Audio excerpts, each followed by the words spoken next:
Hi, I'm Olivia. I'm here with RJ Media, and I'm here with Mr. Broderick King. How are you doing today? I'm good, thanks. Thanks for having me. So, you are a theology teacher here at Regis, right? I am. I teach boys, actually. I teach senior boys. Oh, okay, cool. How long have you been here at Regis? I think I've been here for 22 or 23 years. I can't always remember. So, do you teach a lot about St. Ignatius, or why are you into his life story? Well, I do wind up teaching a lot about St. Ignatius, but I actually do a lot with St. Ignatius outside of and here at school. I'm a spiritual director, and I've studied the exercises and the life of St. Ignatius and Ignatian spirituality quite a bit. So, why do you think it's important for us as students to learn about him? And we obviously pray for him on a daily basis. Yeah, sure.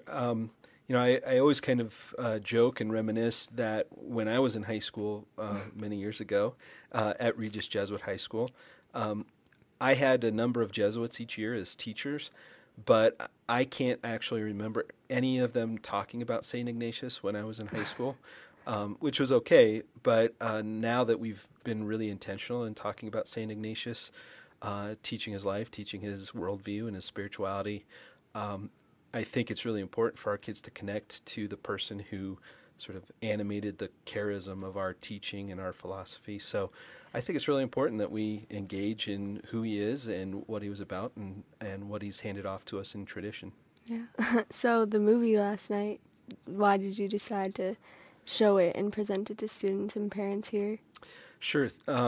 The movie came out just this last year, and it wasn't in wide distribution, partly because it's a movie made by the Jesuits of the Philippines, and it's a Philippine production crew and director, and it was made with all Spanish actors, but filmed in English.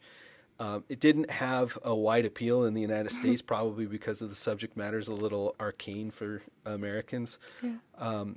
But when it came out, I think most people in Jesuit schools and Jesuit institutions realized this is the first time the life of St. Ignatius has been put onto film in something like over 60 years. There was a Spanish film made, I think, in the 1950s that wasn't very good. And the life of St. Ignatius is hard to represent in something like a feature-length film. So that just piqued a lot of people's curiosity. And so different groups like Regis University, us, decided to pay the rights to bring the film. For me, I think it was an opportunity for more people to access the life of St. Ignatius, in ways that they may not simply read a book or go to a lecture, but they might engage in a film dramatized version of his life. So what did you find fascinating about the movie? Like what parts or... Yeah, as I tell people, to know the life of St. Ignatius well and to compare it to the film, you're automatically going to be disappointed with things that are missing or things that are done wrong. For instance, the most famous scene of Ignatius's life is the Battle of Pamplona and the cannonball injury. Yeah. And, I can quibble with how the film represented it, which was really lame. But I think what I've told people is that if I break the movie into four parts, the first part is okay. I had lots to quibble with. The second and third parts I found very interesting because they're very true to the life of the first part of Ignatius's life.